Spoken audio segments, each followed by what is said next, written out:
Je me suis rendu compte que la fête des pères cristallise beaucoup, énormément des frustrations, des blessures qu'on a enfuies en nous, en fait. Et quand on vous dit, vous savez, ceux qui me connaissent depuis très longtemps, je n'ai pas arrêté de parler de ce sujet-là. Quand on vous dit guérissez, c'est pas pour faire joli. C'est pour que un jour comme la fête des pères, qu'il n'y ait pas beaucoup de frustration dans vos écrits ou dans vos vidéos, en fait. Parce qu'un jour qui est censé être un jour de fête devient un jour de règlement de compte.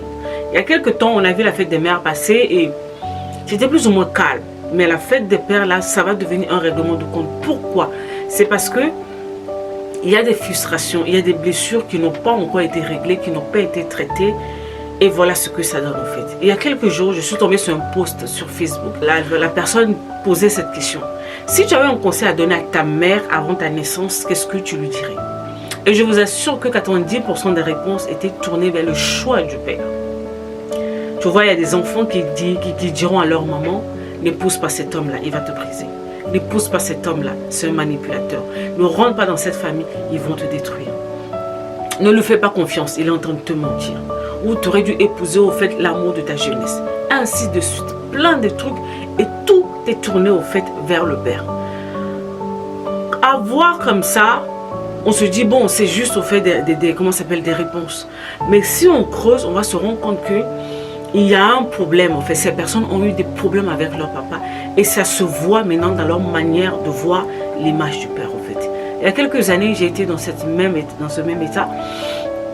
Et il a fallu vraiment beaucoup de travail sur soi.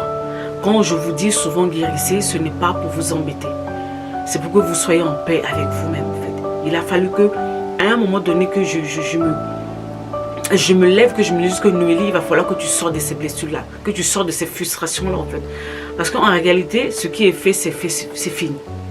Vous pouvez beau écrire des posts sur les réseaux sociaux, vous pouvez faire des tonnes de vidéos pour en vouloir cette personne, mais quand la journée est finie, les amis, votre douleur elle reste, votre frustration, votre colère, votre haine, votre amertume, elle est là. Et c'est de ça dont moi je veux te parler au fait. Que tu dois sortir de ça au fait. Tu dois sortir de cela. C'est pas une vie. S'il faut aller voir le père en question, tu as la possibilité de le voir pour régler les choses, vas-y. Mais faites quelque chose au fait. Ne laissez pas les choses passer comme ça en fait. Vous voyez? Et après ça vous rend malade. Oui, il y a eu des pères qui sont absents, mais de l'autre côté, on doit reconnaître que il y a eu des pères aussi qui ont fait le job. Et ça, on ne peut pas le nier. Là, en fait, on fait plus de bruit pour les pères qui ne sont pas là.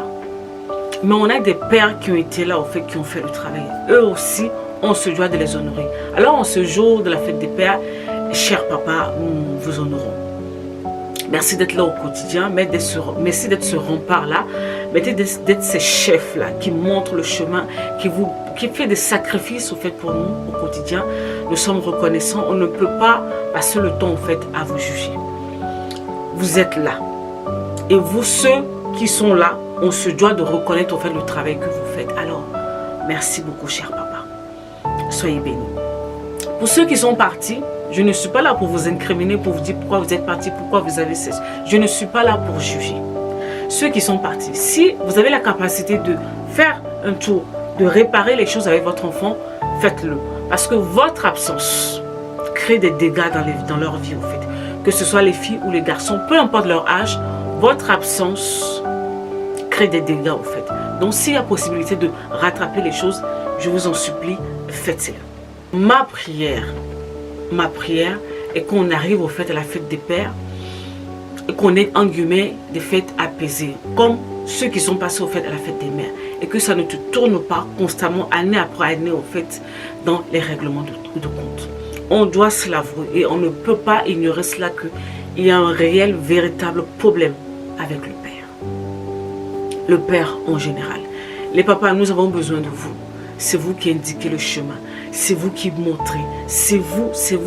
Et quand vous n'êtes pas là, les dégâts sont là. Mais on ne va pas seulement se concentrer sur ceux qui ne sont pas là. On se concentre sur ceux qui sont là aussi et qui font le travail, qui se sacrifient au quotidien. Merci pour tout ce que vous faites. Merci de nous donner, surtout moi personnellement. Moi, j'ai grandi sans mon père. Il a fallu que je me marie et que je voie mon époux avec mes enfants. C'est là que j'ai su ce que c'est que d'avoir un père en fait.